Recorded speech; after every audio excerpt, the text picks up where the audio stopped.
Halo, para pecinta kebun dan tanaman. Panen sudah selesai, toples-toples sudah terisi penuh, dan rasanya kita bisa bernapas lega. Rumah kaca Anda kini kosong, menanti datangnya musim semi. Namun, justru di saat tenang seperti inilah, banyak di antara kita yang melakukan satu kesalahan fatal. Sebuah kesalahan yang bukan hanya merusak musim tanam berikutnya, tapi bisa mengubah rumah kaca Anda menjadi bom waktu sungguhan yang siap meledak dengan serangan penyakit dan hama. Hari ini kita akan membahas apa saja hal yang sangat tidak boleh Anda lakukan di rumah kaca setelah panen. Dan saya jamin, setelah menonton video ini, Anda akan melihat bedengan-bedengan kosong di rumah kaca Anda dengan pandangan yang sama sekali berbeda. Musim gugur tiba. Kelelahan setelah musim tanam yang panjang mulai terasa. Ada keinginan kuat untuk sekadar menutup pintu rumah kaca dan melupakannya hingga hari-hari hangat pertama tiba. Kita berpikir, alam akan memperbaiki segalanya dengan sendirinya. Kita membayangkan, embun beku akan membunuh semua hama, dan sisa-sisa tanaman akan membusuk lalu menjadi pupuk alami. Inilah kesalahpahaman yang paling umum sekaligus paling berbahaya. Rumah kaca adalah sebuah ekosistem tertutup, dan apapun yang Anda biarkan tertinggal di dalamnya selama musim dingin akan menjadi pondasi bagi panen Anda di masa depan, atau justru menjadi awal sebuah bencana besar. Baiklah, mari kita mulai dengan kesalahan yang paling utama dan paling umum. Kesalahan yang terus terulang setiap tahun, bahkan oleh pekebun berpengalaman, seringkali hanya karena kelelahan atau ketidaktahuan. Apa itu? Yaitu sisa-sisa tanaman yang dibiarkan begitu saja di dalam rumah kaca. Maksud saya adalah sisa batang dan daun tomat, sulur-sulur mentimun, batang paprika, daun-daun yang berguguran, bahkan buah-buahan kecil yang sudah busuk dan terjatuh di balik bedengan. Mungkin Anda berpikir, apa masalahnya? Itu kan hanya bahan organik. Bukankah nanti akan membusuk selama musim dingin, menjadi kompos dan menyuburkan tanah? Logis, bukan? Sekilas, memang terlihat begitu. Namun, justru dalam logika inilah tersembunyi sebuah jebakan mematikan. Faktanya, dengan membiarkan semua sisa tanaman ini di rumah kaca, Anda sama sekali tidak sedang menyiapkan pupuk untuk musim semi. Sebaliknya, Anda justru sedang membangun dengan tangan Anda sendiri sebuah hotel bintang 5 yang mewah untuk semua penyakit dan hama yang telah meneror hasil panen Anda sepanjang musim. Setiap daun yang menguning, setiap batang dengan bercak gelap, itu bukan sekadar sampah biasa. Itu adalah kapsul berisi masalah di masa depan. Itu adalah bom waktu yang terus berdetak sepanjang musim dingin, siap meledak begitu hari-hari hangat pertama tiba. Seringkali, banyak orang berpikir, apa sih gunanya daun-daun kering ini? Beku pasti akan membunuh semuanya. Padahal ini adalah kesalahpahaman yang sangat fatal. Mari kita bayangkan sejenak. Kita mengamati sisa-sisa tanaman ini di bawah mikroskop. Apa yang akan kita temukan di sana? Pada setiap lembar daun yang terinfeksi, di setiap batang, spora-spora jamur bersarang dengan nyaman. Mereka adalah pemicu licik dari penyakit busuk daun, kladosporiosis, embun tepung, dan belasan penyakit lain yang merusak. Selama musim dingin, terlindungi oleh sisa-sisa daun kering dan lapisan tanah teratas, mereka tidak mati. Sebaliknya, mereka memasuki fase dormansi, semacam mati suri. Mereka secara harfiah terawetkan hingga musim semi tiba. Dan begitu matahari mulai menghangatkan rumah kaca Anda, begitu Anda menyirami bibit-bibit baru, menciptakan kelembaban ideal, spora-spora ini akan terbangun. Mereka akan terbangun dalam keadaan lapar dan agresif, dan bibit muda Anda yang rentan akan menjadi sarapan pertama dan termudah bagi mereka. Anda bahkan belum sempat gembira melihat daun-daun sejati pertama, mereka sudah akan mulai dipenuhi bercak-bercak. Namun, jamur hanyalah permulaan. Ada ancaman kedua yang tak kalah licik dan berbahaya, yang sudah tak sabar menanti datangnya musim semi, yaitu adalah pasukan hama. Coba renungkan, kemana perginya tungau laba-laba yang di akhir musim panas sudah melilit semua mentimun Anda? Kemana menghilangnya kutu kebul yang membuat daun-daun menjadi lengket? Apakah mereka semua mati kedinginan? Tentu saja tidak. Mereka adalah pakar kamuflase dan bertahan hidup. Dan sisa-sisa tanaman yang Anda biarkan di rumah kaca menjadi tempat berlindung musim dingin yang ideal bagi mereka. Ini adalah rumah sekaligus inkubator. Di batang-batang kering dan daun-daun yang mengeriting, itulah mereka bertelur mikroskopis. Sementara itu, di lapisan tanah paling atas, tepat di bawah selimut sisa tanaman tersebut, larva dan pupa mereka melewati musim dingin. Mereka tidur nyenyak sepanjang musim dingin, dalam kehangatan dan keamanan. Tahu bahwa di musim semi nanti, pesta besar sudah menanti. Dan hidangan utamanya dalam pesta tersebut adalah bibit muda Anda yang tak berdaya. Lalu bagaimana dengan akar tanaman? Beberapa pekebun mengira mereka punya trik yang lebih cerdik. Mereka memotong atau mencabut bagian atas tanaman, namun membiarkan akarnya tetap di dalam tanah. Logikanya, akar-akar tersebut akan membusuk menjadi makanan cacing tanah dan memperbaiki struktur tanah. Kedengarannya sangat alami dan benar, bukan? Namun, justru disinilah bahaya besar mengintai. Pada akar, terutama pada tanaman yang sempat sakit selama musim tanam sebelumnya, patogen penyebab penyakit lain yang tak kalah berbahaya dapat bertahan hidup dengan sangat baik. Kita bicara tentang berbagai jenis busuk akar, layu fusarium, dan infeksi bakteri. Patogen-patogen ini khusus menyerang sistem perakaran. Dengan membiarkan akar-akar lama di dalam tanah, Anda sama saja meninggalkan kapsul berisi bibit penyakit tepat di bedengan. Nanti, saat Anda menanam bibit-bibit muda yang rentan di musim tanam berikutnya, akar-akar mudanya akan langsung berhadapan dengan sarang infeksi ini. Tanaman akan mulai layu dan pertumbuhannya terhambat tanpa alasan yang jelas. Dan Anda akan pusing memutar otak mencari tahu penyebabnya. Apakah karena penyiraman, pemupukan, atau cuaca? Padahal penyebab utamanya bersembunyi di bawah tanah pada sisa-sisa akar tanaman tahun lalu. Jadi, apa intinya? Jawabannya cuma satu, dan itu mutlak.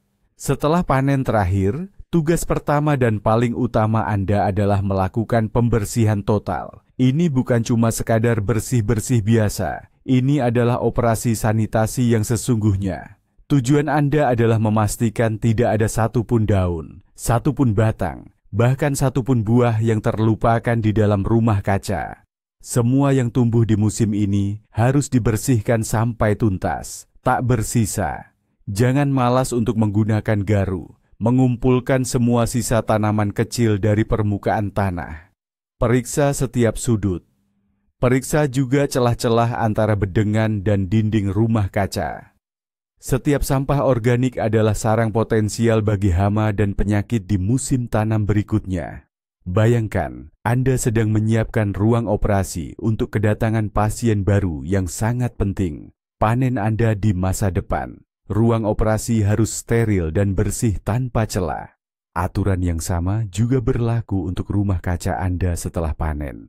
Anda harus meninggalkan bedengan yang benar-benar kosong dan dinding yang bersih tanpa sisa. Hanya dengan cara inilah kita bisa memutus lingkaran setan penyakit dan hama yang berulang. Maka, timbul pertanyaan logis berikutnya. Mau diapakan semua tumpukan sisa tanaman yang sudah dikumpulkan ini? Hal pertama yang terlintas di benak sebagian besar pekebun adalah membuangnya ke tumpukan kompos. Padahal, kompos itu ibarat emas hitam bagi para pekebun. Tapi, tunggu dulu. Ini sama sekali tidak boleh dilakukan. Ini adalah salah satu kesalahan paling fatal yang justru akan membuat sia-sia semua upaya Anda membersihkan kebun. Mengapa? Tumpukan kompos biasa tidak mencapai suhu yang cukup tinggi untuk secara tuntas membasmi spora jamur dan telur hama. Alih-alih memusnahkan sumber penyakit, Anda justru mengawetkannya. Anda dengan hati-hati menumpuk material yang terinfeksi di satu tempat, melapisinya, menyiramnya, menciptakan kondisi sempurna bagi patogen untuk bertahan hidup. Dan 1 atau 2 tahun kemudian, Anda akan mengambil kompos siap pakai ini dan dengan senang hati menyebarkannya ke seluruh area kebun Anda. Dengan tangan Anda sendiri, Anda akan menginfeksi tidak hanya rumah kaca, tetapi juga bedengan kentang, stroberi dan bunga. Ini bukan daur ulang, melainkan perkembangbiakan dan penyebaran penyakit. Lalu, apa cara yang tepat dan aman untuk mengelola sisa-sisa tanaman kita? Metode paling terpercaya dan sudah teruji selama berabad-abad adalah dengan api. Pembakaran akan memusnahkan semua spora, hama, dan telur-telurnya secara total. Ini adalah sterilisasi 100% yang sangat efektif. Setelah dibakar, yang tersisa hanyalah segenggam pupuk yang sangat berharga. Abu kayu yang kaya akan kalium dan berbagai mikronutrien penting. Abu ini bisa Anda gunakan di musim semi untuk memupuk tanaman, tetapi pastikan hanya di area kebun yang sehat. Namun, jika Anda tidak memiliki fasilitas atau tidak memungkinkan untuk membakar di lahan Anda, ada pilihan lain. Kumpulkan semua sisa tanaman itu ke dalam kantong sampah yang kuat dan tebal. Ikatlah rapat-rapat hingga kedap udara, lalu buanglah ke tempat pembuangan sampah, TPS, resmi, jauh dari kebun Anda dan kebun tetangga. Memang, ini mungkin memerlukan sedikit usaha ekstra. Tapi percayalah, usaha Anda akan terbayar lunas. Jangan menganggap sisa tanaman ini sebagai sampah biasa, melainkan sebagai bahan biologis yang berpotensi berbahaya. Tugas utama Anda adalah mengisolasi dan membersihkannya sepenuhnya dari lahan Anda. Setelah panen, semua sisa tanaman sudah kita singkirkan. Rumah kaca kita kini tampak kosong dan bersih. Tapi, apakah ini berarti tanah di dalamnya sekarang benar-benar aman? Sayangnya tidak. Sebab, banyak spora dan larva penyakit sudah telanjur bersarang di lapisan atas tanah. Dan disinilah muncul perdebatan abadi di kalangan para pekebun. Haruskah tanah digemburkan atau dibiarkan saja saat menjelang musim dingin? Para pendukung penggemburan tanah secara mendalam menjelang musim dingin punya satu argumen kuat yang tak terbantahkan.